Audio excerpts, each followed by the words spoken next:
शनि ग्रह को लेकर कई मिथ जो है वो प्रचलित है। सबसे बड़ी मिथ जो प्रचलित है वो ये है कि शनि ग्रह जो है हमारे जीवन में बहुत ही खराब करते हैं, मतलब डिस्ट्रक्शन लाते हैं। तो इस प्रकार की भय या भीति की कोई स्थान नहीं है ज्योतिष में। शनि ग्रह जो कालपुरुष की कुंडली है उसमें दशम अर्थात कर्म भाव और एकादश अर्थात उपार्जन भाव के स्वामी होते हैं। सिर्फ इतना ही नहीं, यदि हम शनि ग्रह को देखें तो वो सप्तम भाव में उच्च का होता है, अर्थात तुला राशि में उच्च का माना जाता है और मेष राशि में जो है वो नीच का होता है।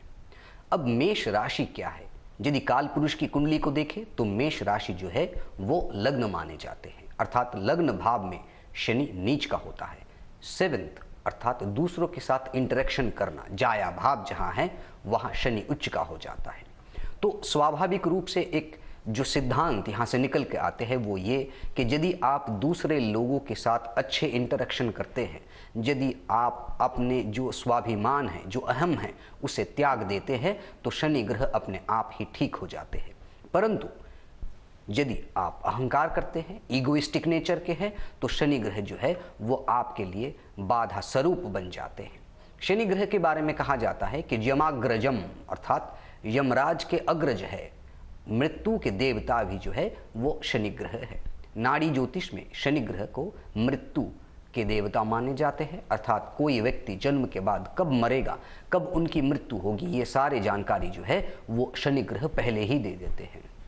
सिर्फ इतना ही नहीं, जैसे कि दशम भाव और एकादश भाव अर्थात आप जीवन में जो भी कर्म करते हैं, कर्म से संबंधित जो भी आपके एक्टिविटीज़ होते हैं, साथ ही साथ जो आप उपार्जन करते हैं, जो लाभ भाव है, उस पर शनि ग्रह का ही नियंत्रण होता है। इस प्रकार यदि आपकी कुंडली में शनि ग्रह अच्छे स्थिति में हो, अर्थात वो उच्च का हो, अपने मूल त्रिकोण राशि या अपने स्वराशि में हो, तो ऐसे स्थिति में जीवन में कर्म के क्षेत्र में, लाभ के क्षेत्र में जो है वो आपको काफ़ी हद तक मदद करते हैं। परंतु वही शनि ग्रह यदि 6, 8 या द्वादश भाव में चले जाए या फिर नीच का हो जाए तो ऐसी स्थिति में चाहे वो कर्म के क्षेत्र में हो या फिर डे टू डे एक्टिविटीज़, बहुत सारे प्रतिबंधकताएं, बाधाएं जो है वो बिल्कुल आती रहती है। देखिए, दान हम यदि आपको बताए कि शनि के जो वस्तुएं हैं वो आप दान में दे दें तो वो सही रूप से आपको सही मार्गदर्शन करवाना नहीं होगा, क्योंकि शनि यदि मेष राशि में है अर्थात एरीज में है या फिर सिंह राशि में या फिर धनु राशि में बैठ जाए तो ऐसी स्थिति में शनि ग्रह के लिए दान देना सही नहीं रहता। ऐसी स्थिति में शनि ग्रह की जो आराध्या देवी है दक्षिणा काली, उनकी हवन यज्ञ करने से सबसे बढ़िया फलित जो है वो मिलता है, अच्छा रिजल्ट जो है वो मिलता है।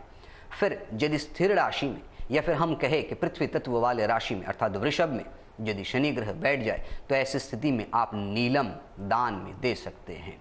शनि यदि वायु राशि में बैठ जाए तो ऐसी स्थिति में आप शनि ग्रह का मंत्र चारण या हर शनिवार का उपवास रख के फिर शनि देव की पूजा अर्चना करें तो शनि ग्रह से संबंधित जो भी पीड़ा आपके जीवन में है वो शांत हो सकते हैं।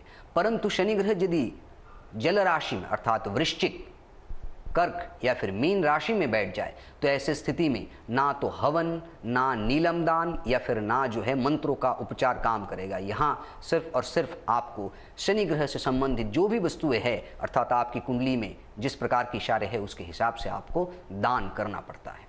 मैं आज आपको एक ऐसा मंत्र बताऊंगा शनि ग्रह के बारे में। मंत्र मतलब सीक्रेट तथ्य।